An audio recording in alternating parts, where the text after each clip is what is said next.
ہمارے سے زیادتی ہوئی ہے, ہم نے کچھ زیادہ ریاکشن دے دیا ہے, تو لہٰذا کہیں نہ کہیں اس بات کا احساس موجود ہے کہ 9 مئی کے بعد لوگوں کے ساتھ ظلم بہت ہوا ہے, تو اب ہمیں پیچھے ہٹنا ہوگا, اب ادارے کو امیج ریبلڈنگ کی ضرورت ہے. تو یہ اچھی بات ہے, بہت اچھی بات ہے کہ دیکھیں یہ ملک بھی ہمارا ہے, سب نے اس ملک کے اندر رہنا ہے. خان صاحب جیسے کھڑے ہوئے ہیں, ڈٹ کر کھڑے ہوئے ہیں, یہ ایک مثال ہے, یہ ایک تاریخ ہے جو پاکستان کی لکھی جا رہی ہے. تو جناب انٹرویو کی جو وائرل ہوا ہے اس نے سب کی دھجیاں اڑا کر رکھتی ہیں. رچرڈ گرنل جو باز نہیں آ رہے, وہ ٹرمپ کے جو خصوصی ایلچی ہیں خصوصی مشن کے اوپر, انہوں نے ایک انٹرویو دیا ہے. وہ کہتے ہیں کہ اب دیکھیں اس کو پورا پاکستان کا میڈیا کوریج کر رہا ہے, یا آپ سکرین کے اوپر دیکھ رہے ہیں کہ ARY نیوز باقاعدہ طور پر ان کے اس انٹرویو کی, جب عمران خان کا نام آپ ٹی وی پر نہیں چلا سکتے, آپ اس کے حوالے سے کوئی پازیٹیو ڈیولپمنٹ ٹی وی پر نہیں دکھا سکتے, آپ رچرڈ گرنلز کے خلاف جب جیو نیوز پوری کیمپینز کر رہا تھا, لیکن اب وہی ARY وہ جناب یہ سارے انٹرویو کو رپورٹ کر رہا ہے, تو اس کا مطلب یہ ہے کہ حکومت کے گھبرانے کا وقت شروع ہو چکا ہے. ایک چیز امپورٹنٹ ہے نا.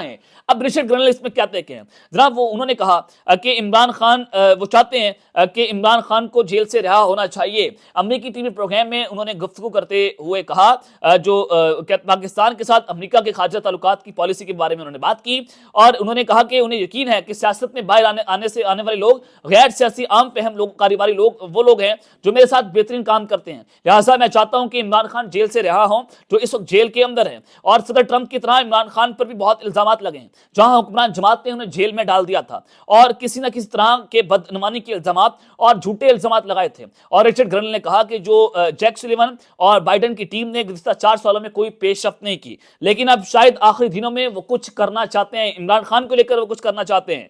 بہت سے مسائل ہیں جن پر وہ اب تک بات کر کے ظاہر کرنا چاہتے ہیں کہ ہم اس مسئلے کی پرواہ کرتے ہیں. 4 سال تک اس مسئلے کو نظر انداز کرنے کے بعد اب پاکستان ان میں سے ایک ہے. انہوں نے کہا کہ میں دبے لفظوں میں نہیں کہہ رہا, میں کھل کر کہہ رہا ہوں کہ عمران خان کو رہا کیا جائے. یہ بڑا امپورٹنٹ ہے. انہوں نے کہا کہ جو امریکی اسٹیٹ ڈپارٹمنٹ ہے ان کے ترجمان میتھیو ملر کا اصل مطلب عمران خان کو رہا کرنا تھا, جو انہوں نے پاکستان کے حوالے سے ملٹری کورٹ میں تحفظات کا اظہار کیا جو سزائیں وہاں پر دی گئیں, تو اس پر وہ بات کر رہے ہیں. انہوں نے کہا کہ اس وجہ سے وہ سامنے آئے اور بس اتنا کہنا ہے کہ بس وہی کہیں جو آپ کا مطلب ہے, یعنی اس شخص کو جیل سے باہر جانے دیں جو اصل میں عہدے کے لیے الیکشن لڑنا چاہتا ہے اور لوگوں کو فیصلہ کرنے دیں.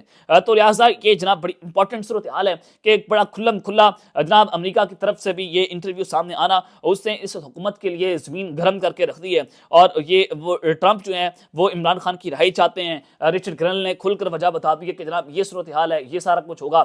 تو اب یہاں سے آپ کو اندازہ ہو جانا چاہیے کہ چیزیں بہت ہی زیادہ امپورٹنٹ, بہت زیادہ فائنل اوور میں جناب داخل ہو گئی ہیں. اب حکومت اتنی خطرناک سچویشن کے اندر ہے کہ نہ اب حکومت کو NRO مل رہا ہے, نہ کسی اور کو NRO مل رہا ہے, نہ اب عمران خان کو جیل میں رکھ سکتے ہیں. اور یہی وجہ ہے کہ جو القادر ٹرسٹ کیس کا فیصلہ سموار کو آنا تھا, ہماری عدالتوں کا اب یہاں سے اندازہ لگا سکتے ہیں کہ انہوں نے وہ فیصلہ ڈیلے کر دیا کیونکہ مذاکرات چل رہے ہیں. کیونکہ چیزیں جناب آپ خان کو سزا دیں گے, پھر اوپر سے مزید پریشر آ جائے گا. آپ آلریڈی جو ملٹری کورٹ کی سزائیں دے کر آپ اپنے پاؤں پر کلہاڑی چلا چکے ہیں. ظاہر ہے یورپی یونین کا اس پر ریاکشن آیا, اس پر برطانیہ کا ریاکشن آیا, امریکہ کا ریاکشن آیا, اقوام متحدہ کا ریاکشن آیا.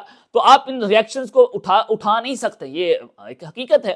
تو خیر جناب اب آرمی چیف صاحب کا خطاب بھی سامنے آیا, بڑا امپورٹنٹ ہے اور بڑے اچھے بڑے ہی عرصے کے بعد ٹھنڈی ہوا کا جھونکا ملنا نظر آیا ہے. تو army chief general Asif Munir نے آج جو خطاب کیا وہ کہتے ہیں کہ آئیں پاکستان کو قائد کے اصولوں کے مطابق پرامن ملک بنانے کا عزم کریں. درست بات ہے, پرامن ملک ہونا چاہیے. دیکھیں جو زیادتی ہوئی, جو زبر ہوا, جو ظلم ہوا, جو لوگوں پر گولیاں چلائی گئیں, یہ قائد کا پاکستان نہیں تھا. قائد شرمندہ ہے جناب, لیکن یہ ایک سٹیٹمنٹ آنا یہ ایک ٹھنڈی ہوا کا جھونکا بھی ہو سکتا ہے. انہوں نے کہا جو آج راولپنڈی کی سینٹ کیتھولک جو چرچ ہے کرسمس کے حوالے سے تقریب ہوئی, تو وہ اس تقریب میں خصوصی طور پر انہوں نے شرکت کی اور وہاں پر انہوں نے خطاب کرتے ہوئے جناب یہ بات کی کہ پاکستان کی ثقافتی, سماجی, اقتصادی اور قومی ترقی میں اقلیتوں اور مسیحی برادری کی نمایاں شرکت کا بھی اعتراف کیا. اور پھر جو سب سے امپورٹنٹ بات انہوں نے کہا کہ قائد اعظم کی مثالی قدم پر بھی روشنی ڈالی اور ہم زبردست قائد اعظم کو خراج عقیدت پیش کرتے ہیں. جنرل آصف منیر صاحب نے کہا کہ قائد اعظم کی دور اندیشی قیادت اور غیر متزلزل عزم نے پاکستان کی راہ ہموار کی, قیام پاکستان کی, اور ان کی آزادی, مساوات اور مذہبی رواداری کے نظریات غیر متزلزل تھے. قائد اعظم نے ایمان, اتحاد اور نظم و ضبط کے اصولوں پر قوم کی ترقی کا خاکہ پیش کیا. لیکن جناب وہ کہتے ہیں کہ آج بھی قوم کو چیلنج سے نمٹنے کے لیے قائد رہنمائی فراہم کرتا ہے. آئیں پاکستان کو قائد کے اصولوں کے مطابق پرامن ملک بنانے کا عزم کریں. آئیں, لیکن کیا حکومت کو پیغام ہے؟ یہ چیزیں بہت امپورٹنٹ ہوتی ہیں، آپ نے اس میں سے ترجمے نکالنے ہوتے ہیں، آپ نے ان میں سے لائنز کو نکالنا ہوتا ہے کہ جناب قائد کا پاکستان کیسا تھا؟ قائد کا پاکستان ویسا تھا کہ آپ اس ملک میں تمام لوگوں کو برابر حقوق حاصل ہیں، سب کے گھروں کی چادر اور چار دیواری کا تقدس اتنا اہم ہے جتنی ہماری کسی اور بلڈنگ کا تقدس اہم ہے، جس پر آپ جو انٹچیبل ہے۔ تو یہ امپورٹنٹ چیزیں ہیں جناب، یہ ٹھنڈی ہوا کا جھونکا بھی ہے، اور یہ حکومت کے لیے پیغام ہے، کسی اور کے لیے پیغام نہیں ہے کہ جب آپ نے ملک کو بنانا ریپبلک، آپ نے کینگرو کورٹس بنا دی، آپ نے جناب ظلم جبر تشدد سب کچھ کر لیا، اور جب آپ فارم 47 کی الاسٹک پہن کر بیٹھے ہوئے ہیں، جب آپ کے پاس مینڈیٹ نہیں ہے، جب آپ ملک کو تباہ و برباد کر رہے ہیں، کرپشن کر رہے ہیں، تو جناب یہ قائد کا پاکستان نہیں ہے۔ اب وہ قائد کے پاکستان کی جب بات کر رہے ہیں تو آپ اس میں سے ڈگپ کریں،